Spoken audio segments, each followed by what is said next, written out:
Discipline over motivation.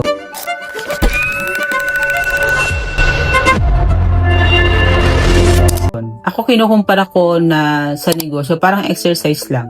O sa buhay natin, hindi tayo pwedeng umasa sa motivation.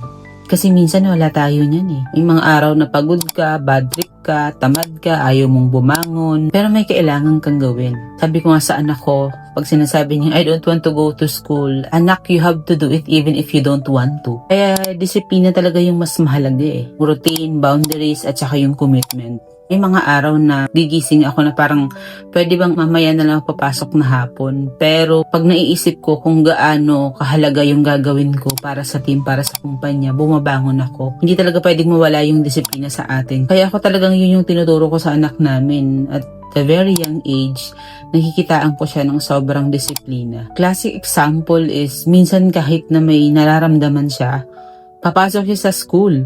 Siya yung tipo ng pag sinabi kong anong oras, talagang susundin niya. Grabe yung disiplina niya. Doon ako amaze sa kanya.